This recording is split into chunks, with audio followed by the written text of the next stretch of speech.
习近平的政治转折会不会真的从杨权开始？2025年7月7号，正值77事变88周年，北京卢沟桥举行纪念仪式，高层悉数到场，但习近平却没有现身。他现身的是山西阳泉，出席百团大战纪念碑献花活动，由副总理何立峰陪同。仪式简短冷清，镜头只捕捉到他神色凝重、言语稀少的身影。这不是一次普通的出行，而是一场正在被网民热议的预言成真。自2021年起，海外社群平台上便流传一则神秘暗语，习的命数止于洛阳，其中洛阳被指是山西阳泉的谐音。如今，这场极为罕见的单人献花行动，不只引发对习健康与权力的猜测，也让阳泉是否成为命运分水岭的讨论再度升温。这里是希望世界要闻透视，我是王潇。7月7号，北京卢沟桥畔，纪念全民族抗战爆发88周年仪式及为了民族解放与世界和平主题展览开幕式在中国人民抗日战争纪念馆举行。中共政治局常委、中央书记处书记蔡奇发表讲话，北京市委书记尹力主持，中共高层重量级领导外交部长王毅、中宣部长李书磊、中央军委副主席张又侠、公安部长王小洪、人大副委员长张庆伟、国务委员吴政龙、政协副主席王勇和中央军委委员刘振立等党政军代表共600人出席，场面盛大。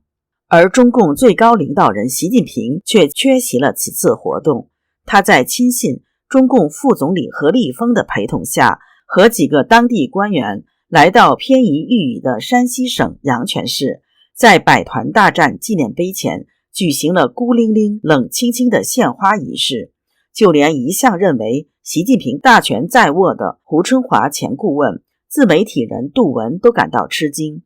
杜文指出，习近平山间孤影，更像是个人献祭。在这样重要的日子里，习近平不在主场，蔡奇另立中央的意味已经不再掩饰了。而参加北京主场活动的这些人，正是习近平执政的支柱啊，已经不是分工能够解释的了。两个中央的意味明显，雾中无民，山顶无尘，相伴者寥寥无几，图像压缩，仪式冷清。这不是刻意回避，就是刻意隔离。天象与正向交叠的政治戏码，习近平是不是被架空了？是不是正在发生一场无声却极具政变的准备？或许我们正在目睹集权体制内最深层的裂痕。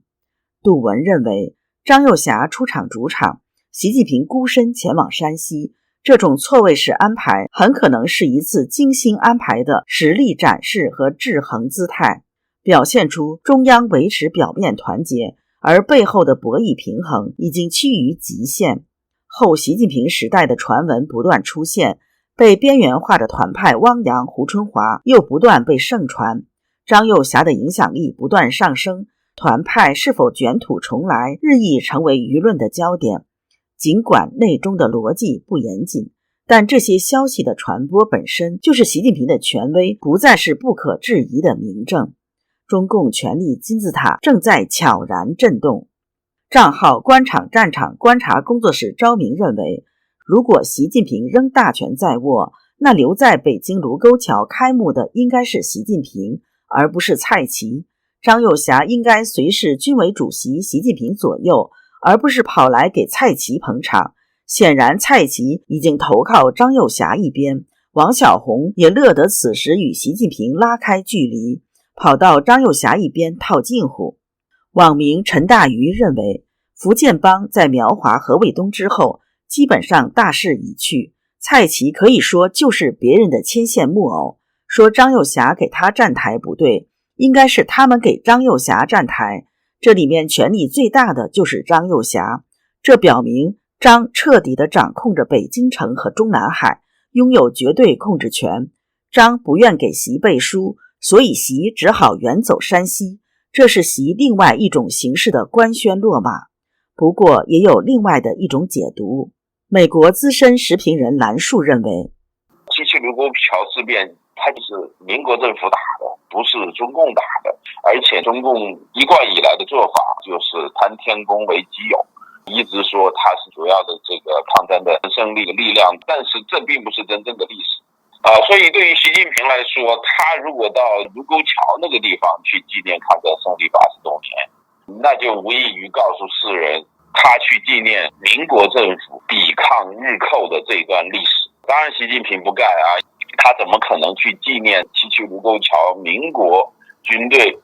与日寇作战的这么一个地方，他是不愿意的，所以那就让其他的中共的一些领导人到卢沟桥那个地方去做这个纪念活动，然后他自己呢跑到当年的百团大战的地方，因为百团大战呢基本上是中共在整个抗战时期打的最大的一场战役了。美国时评人郑浩昌表示，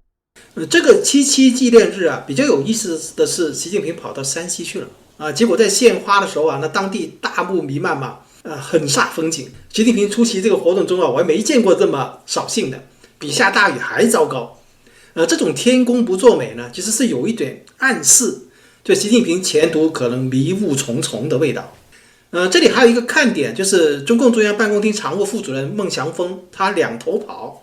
他先是在北京参加蔡奇主持的这个纪念活动，然后他马不停蹄又跑到山西去陪习近平考察百团大战的那个纪念馆。之前习近平外访的话呢，蔡奇作为中办主任是随行的标配，这次换成了蔡奇的副手去大家就有很多猜测嘛。有消息说习近平的母亲齐心最近病危或者去世了。习近平到山西真正的目的是张罗他母亲和父亲合葬的事，这是有可能的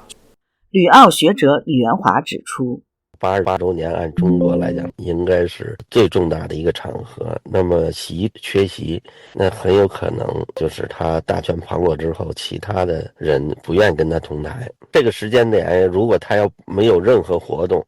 那么可能外界的解读中共又觉着有点受不了，所以就给他安排到山西去了。这个应该说是从侧面又证明了习是这样一尊的这个地位其实已经在旁落。因为过去来讲，像这种场合他不可能缺席的，尤其他就在国内。我估计是现在他没有选择权，如果他有选择权，他不会这么选择的。他可以把别人扔到远处，自己留在近处。像张耀霞，这肯定就烦他呗，或者说他们俩就觉得尽量少碰面了。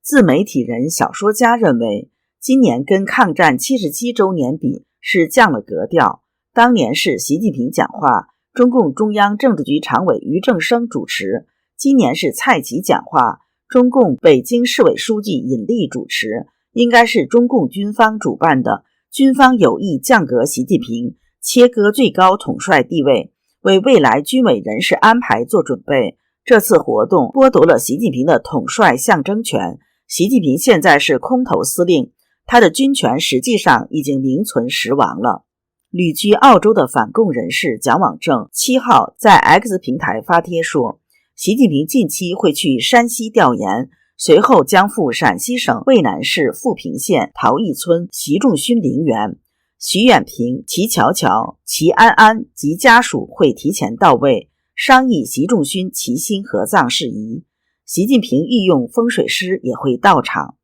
蒋网正的预测被说中，而自媒体人 Edward 文民表示，习近平此次的山西阳泉之行对他本人非常不利，人算不如天算。他说，有知情人透露说，这次是彭丽媛的主张和安排，因为其新老太太已经去世，后事的处理非常低调，官媒压下没报，官方没发讣告，习近平的家事国事焦头烂额，再出席金砖会议已经毫无意义，放松心情比啥都重要。一开始想到的是去五台山，离北京不远，可以求佛保平安，然后再前往陕西渭南市徐仲勋墓园，与其他习家人商量父母合葬之事。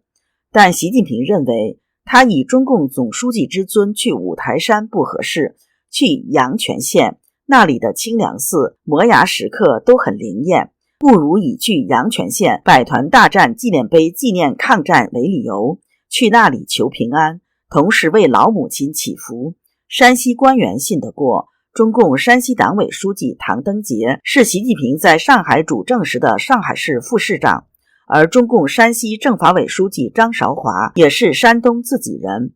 但是习近平夫妇不知道，这一行程应验了3年前一位神秘的赊刀人的预言。2021年，赊刀人现身河南洛阳，说预言应验后才来收卖刀的钱。预言内容是：不孝之徒，圣乎无邻；白猴出世，黑鼠起祸；遗迹宿语，尽坠享权；问津天下，其言有颂。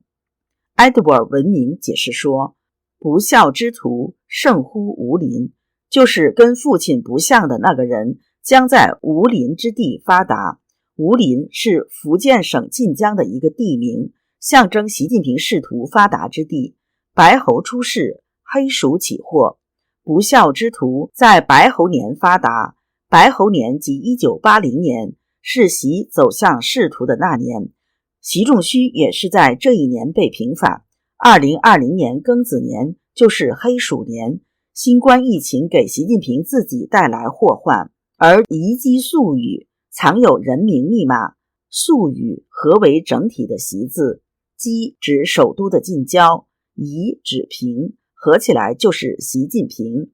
享权指山西阳泉市，尽坠享权指很意外的在阳泉坠落，可理解为政治的陨落。有人推断习近平可能在阳泉遭遇不幸，或者是习近平的政治生涯自此走向低谷或结束。问津天下，其言有颂，意思是指未来中国将有大劫，将像宋朝那样遭遇政治的大难，而出现分裂的局势。埃德网文明解释是一家之说，可香港南华早报却偏偏跑出来做了注解。南华早报7月6号报道说，习近平可能正在为退休做准备。你怎么看呢？请留言告诉我们。这里是希望世界要闻透视，感谢你的陪伴与思考，请订阅分享并打开小铃铛，一起在动荡中坚守真相，在黑暗中点燃希望。